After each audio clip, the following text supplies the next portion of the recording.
Collecting coins, like collecting comic books, stamps, sports cards, follows a pretty simple pattern of, well, supply side flow, right? Supply and demand. And that is a wonderful, wonderful thing. Uniquely, though, is when you get to those rare pieces, the prices are way up there because there's fewer of them, yada, yada, yada, right, so to speak. Well, tonight we have one of the original Morgan's best, the second rarest O mint. Are you ready? It's time for the 1895 O, everybody. So the Morgan dollar itself is the fabled Wild West silver dollar, the biggest silver coin ever made by the U.S. Mint. It was what built the Wild West. It was a lot of fun from the largest silver find, the Comstock Lode. The coin was made from 1878 to 1904 and 1921, 28 years. But New Orleans only struck it for 26 years.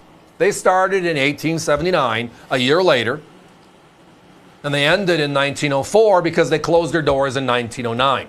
So let's talk about that for a minute, and then we'll hone in on this gorgeous coin. Oh, and by the way, have you seen the price? Yeah, only $499.95.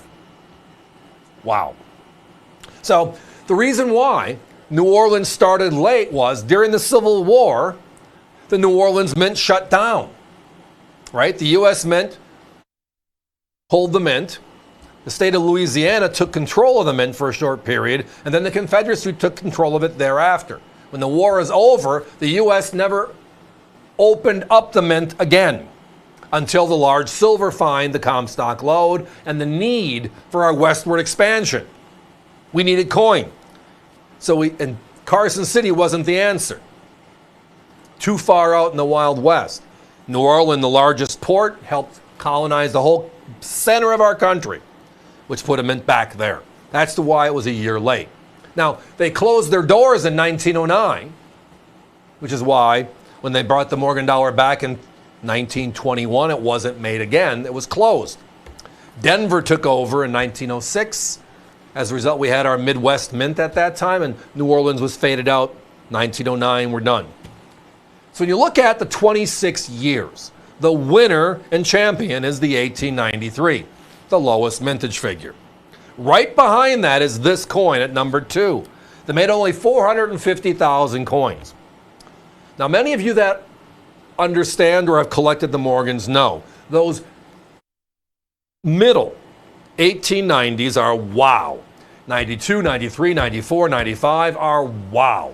Where all the coins go? Well, they never made any. If you look at the mintages as well, all of the rarest coins come from that same block of time. We kind of phased out the Morgan a little bit, and then in the later 1890s moved it up to high numbers again based upon need. And it was a logical answer, right? We had coins in the vaults. We don't need to strike as many, so we didn't. Then we ran out of coins in the vault. We better strike more again. And by the time you saw 1896, 97, you started to see the 8 million, 10 million, 12 million coins per year versus this one again at 450,000. Has anybody honed in on that price? Yeah, I'm looking at my chops on it. That is a price. That is a price. Competition, same quality. Hand-selected, circulated beauties like the ones you're seeing on your screen. Right? The obverse of one, the reverse of another. We are very selective with our circulated coins. The other part is dings, discolorization. How many times have you found a coin at a show? Have you been able to, or were fortunate to frequent the show, where you look at the front and say, I love it. You turn it over and say, not anymore. And it's kind of just the reality. Well, we've done all of that. That's our job. And we love doing it. Whether it's Alex, Grant, Alice, and myself hitting the shows, or some of our close friends that do the shows we don't get to, it's just an eye appeal.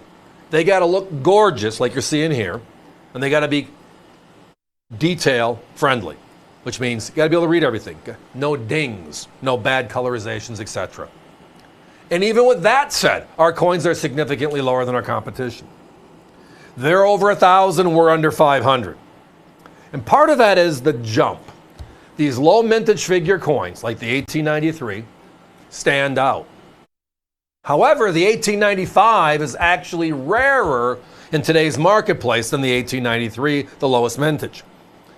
With the introduction of NGC, PCGS, ANAX, ICG, considered the big four, now add CAC, you can probably say the big five, right? We now have a timeline stamp. How many coins have they seen? Right? This coin, all of them added together, is under 18,000 coins in 40 years. That's why none of us can find it. Well, we did, and it's a fun one. Uncirculated coins. Well, sliders, as they call them, about uncirculated, AU53, AU58, that range of really nice. You look at it quickly, you think it's an unk. Certified, you're told it's not.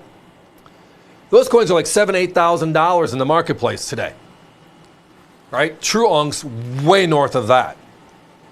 So that causes a huge stretch on these older issues. The affordable factor. I'd like to put together my complete New Orleans Mint Morgans. I need all 26 of them. There's two ways to do it. Buy the rarest ones first, and then fill in the blanks, or buy as many as I can for what I can afford, and then just pause and wait till I can find it. And then when I find it, hopefully it's reasonable. We did all that work for you here tonight. Guys, let's put that 30-second clock up, please. I'm down to a handful. If you are visiting us via the web, that will be avccoins.com on this particular piece. This one tonight will sell out. We're down to only a couple coins. More operators taking phone calls than coins left. I just don't have Johnny Carson's Karnak the Magician trick where I can read the envelope tea leaf before it's actually said. Because we love you calling about all the stuff we have in the show.